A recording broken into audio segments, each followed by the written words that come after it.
The cultural left often claim they're the first to celebrate difference and diversity. But as we've seen time and time again, speaking out against the left's narrative can get you quickly derided or cancelled. To date, that's just been a curse for Conservatives and those on the centre-right. But now the left is starting to eat their own.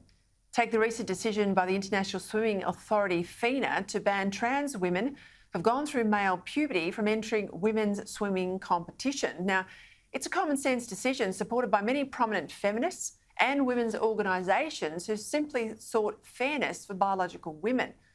But as Dr. Kevin Donnelly has written in the Daily Telegraph, the cultural left take no prisoners. And they've now taken on a range of left-wing women's organisations in a move that's surprised many feminists who find themselves in the firing line. Kevin Donnelly joins me now from Melbourne. Kevin, great to have you on the show. Explain to my viewers just what's happening here. We've got left-wing feminists now under attack from their own side. What's driving it? Well, as you said, Peter, it's a matter of the left, what I call the cultural left, really attacking their own people. And it's fascinating to me when I look at this debate about trans women in swimming, in particular, women's swimming. When you look at the recent election, I mean, Catherine Deves was attacked, and she's a Liberal, obviously. She was attacked on this issue, and people often say, well, you Conservatives, you Liberal voters, you don't understand what trans women are going through. But when you look a bit more deeply into this issue, you find there are a lot of lesbian groups, feminist groups. It's not just Conservatives who are concerned. People like Camille Paglia in America, who describes herself as non-binary, she argues, with a few exceptions, and there are exceptions, that most people are born either male or female. If you look at Germaine Greer, who obviously wrote The Female Eunuch, very famous back in the day, she argues men cannot be women. So it's interesting, as you said, that this debate is more complicated and more nuanced than people often understand.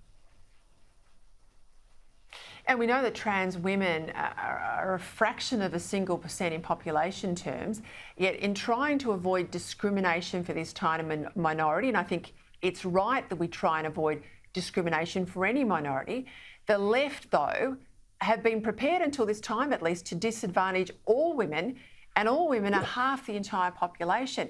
Now they're starting to wake up to the fact that seeking to sort of uncancel and protect the trans population, they're cancelling the broader female population, and it's really causing this big fight amongst the left, more than there is a fight really, I think, between the left and the right.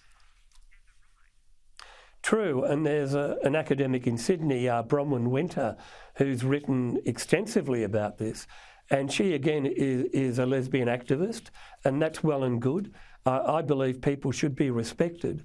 But she argues what's happened over the last 10, 20 years is that this whole transgender movement, trans women in particular, are actually undermining what feminists have achieved over the last 40, 50 years.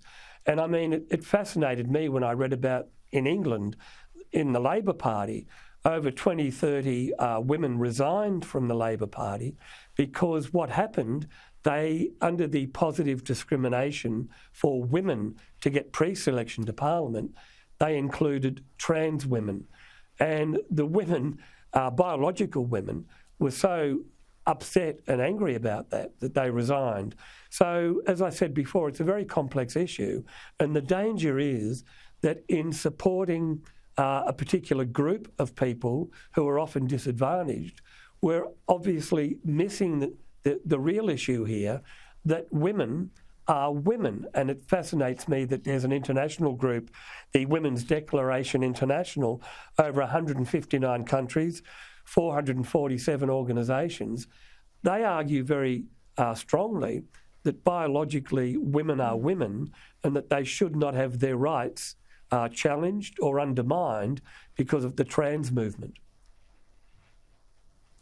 When I was at Melbourne University, I had a subject taught by a very hard left feminist lesbian activist. Her name was Sheila Jeffries, Professor Sheila Jeffries. It might surprise people that I did that subject, but I did a lot of subjects to sort of broaden my mind and understand issues on the left and on the right. Now, she has since been basically cancelled out of academic life in Australia because she has fought for the rights of women and pushed back against this cancelling of women by the trans lobby.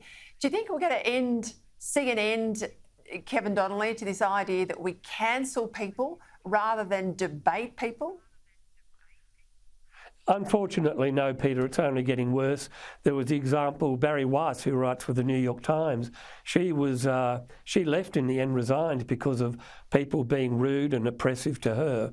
And she talked about wrongthink, that it's almost Orwellian, that the left are now cancelling their own people for not conforming to groupthink.